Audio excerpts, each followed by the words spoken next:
Here we go. Rolling, everybody. Shush. Hello, everyone. Bonjour tout le monde. Take two, please. Hello, Vogue. This is Céline Dion, and this is my life in looks. Whew. Yep. Okay. Wow. It's quite something. The first page, I was obviously dressing myself at that time. It's like deciding my songs. Why did I choose that outfit? How did I choose my outfits? Pretty much the same thing as people would propose songs to me, and I would pick the songs that I like, that I think that I can serve. But for the clothes, I thought I looked hot. But looking today, I have to respect that very much, because you look at my face and my energy and the way that I own the jeans and the top and the microphone and the stage and the guitar player, and it was fashion change, life changes. It's touching for me because it's my early days, it's the same passion, it's the same me. Should I really have the courage to turn the next page? Speechless. My husband and I got married in '94, December 17, to be precise. I still feel his presence so much. This is a moment that will be with me for the rest of my life. The dress couldn't have been big enough. I could have had 3 times the size on my head. I could have had 6 different dresses that night, because he was and is still such a wonderful human being. He brought the best of me. He really did. This big piece is not glued to my head, obviously. It has been sewn. So no problem, I can manage the weight.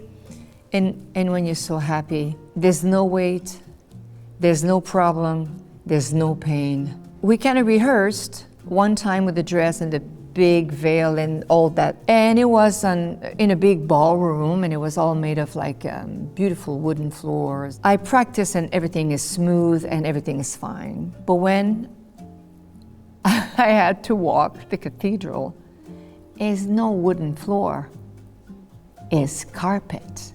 I had an immediate facelift. I start to walk and I go like, and it's like, am I gonna make it? Am I gonna make it to my future husband? But like I said, oh, I'm gonna run to you. I did.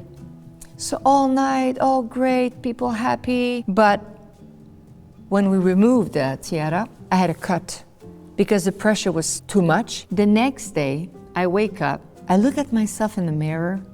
I have the size of an egg in the middle of my forehead. I look at my husband and I said, it's too late now, we're married. But it's so huge that it makes my eyes look like this. I'm like, okay, let's go to the doctor. So I had to be on antibiotics for about 3 weeks. But here it is. I look good in that dress. Well, just because I love red. But it's a Versace dress too, come on. It's pretty amazing for me to discover this.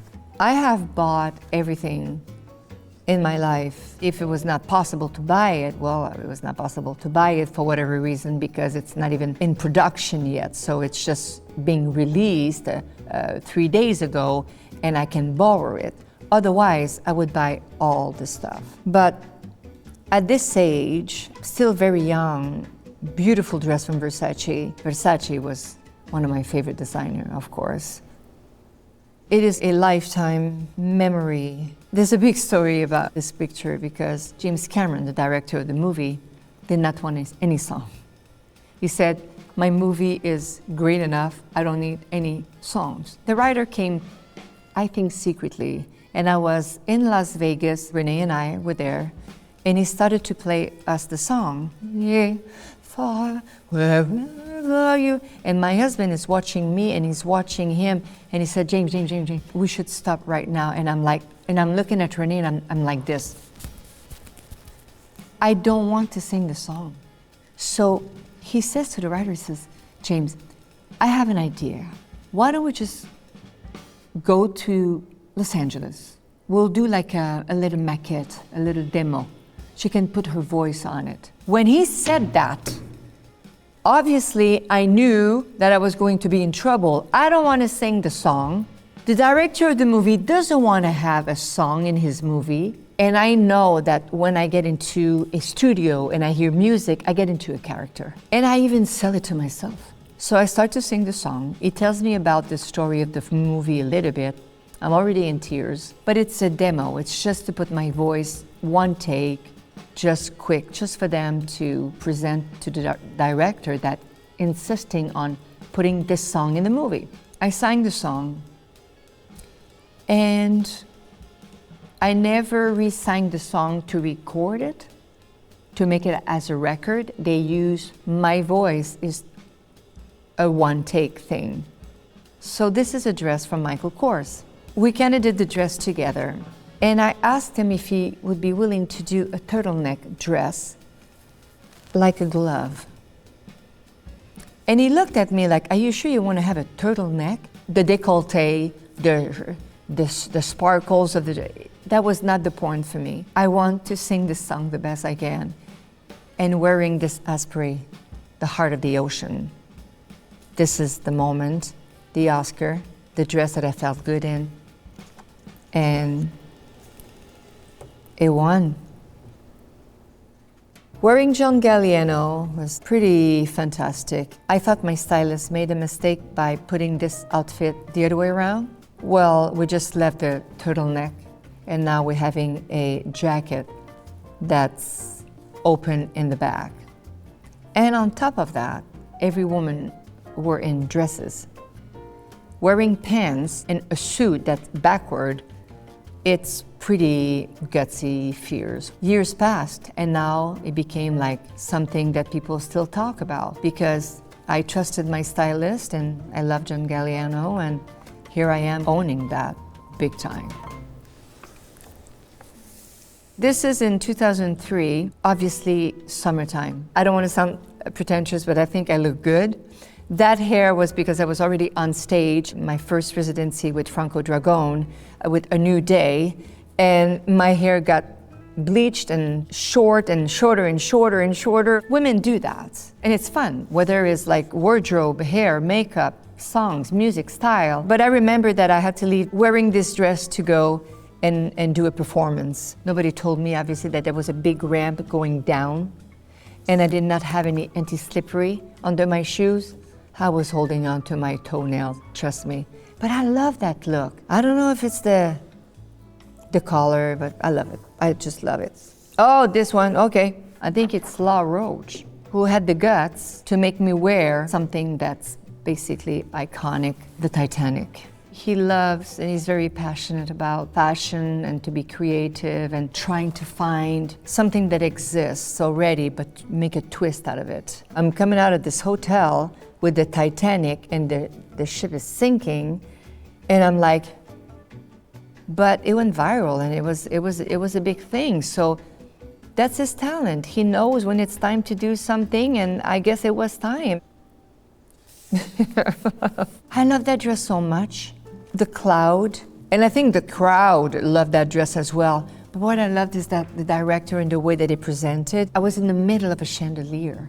I was surrounded. I was in the middle of the chandelier. It was very touching for me because the whole crowd, the whole place sang with me that night. Their voices was captured into my ears through the microphone, and I could hear. I had a choir that night and a cloud dress, so it was amazing. That was a photo shoot, so much fun, so much work. It was for Vogue magazine, very haute couture and crazy. I couldn't believe what they presented to me. I said, that goes on my head. I thought it was a cake, and it was amazing. It was just amazing. The Moulin Rouge, it was a night out. Everything about Paris is la vie en rose, and the sky's the limit. And you look at people walking, and it just feels that whatever you love, for me, I want to love more when I'm in Paris. It makes me love things more. So it's difficult to come back home. This one is my first Met Gala in 2019, actually, Oscar de la Renta. Forget about it. I'm like, just amazing. The bangs, the hair is gold, and this another piece. I don't know what's going on with pieces on my head. Those feathers on my head that night, it was not easy, but I loved myself so much. And there was a party after, so they did a dress for me after that I loved as much. It was amazing. I think Cher did perform while we were having this dinner and walking this place that I'm like, who are we? Where are we? Where are we going with all that? It is step by spectacular. This is the night to be. I was honored, and then Cher comes and performs, and we're like, I was like, I'm done. I'm like, this is it. Paris. I just see something right now. The heart of the ocean that I'm wearing right now, I did not buy it. Just to set the record straight here. I always buy my stuff. I always buy everything. Calm down. This is a replica. You can buy it in Paris for $10. And I just wanted to say, on top of it, like it's not enough to have a one-sleeve jacket, short skirt, bob hair, pointy glasses. Let's add one more thing to all that. We're gonna bring the Titanic back. You're gonna wear Aspirate, the heart of the ocean. Sing that song one more time and spin. It's the fake one, but I wore it like it was the real thing. I can't put all this together, but I love to play, and you have to trust the people that you work with. And I trusted him, and I guess people loved that. And it was fun. It was a very nerve-wracking, and at the same time, a big honor. That magic, that excitement, to see the fans, to see the crowd, to see show business again. It took a lot out of me, but my son, René Charles, RC, came and gave me his support. And to present the award, the Album of the Year, to Taylor Swift, it's an honor because she's having the time of her life, and I'm the one who's presenting it to her.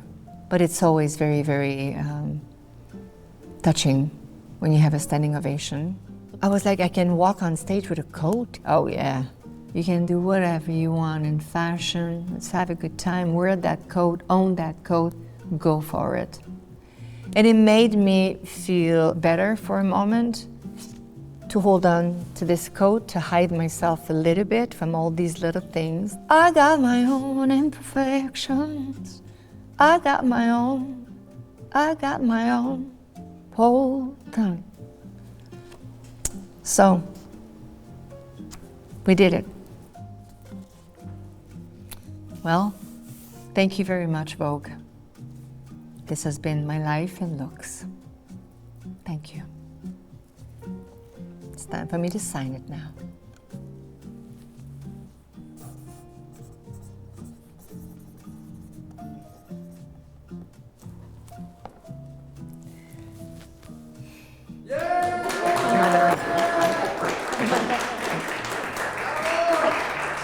Who let the bob out? Thank you so much.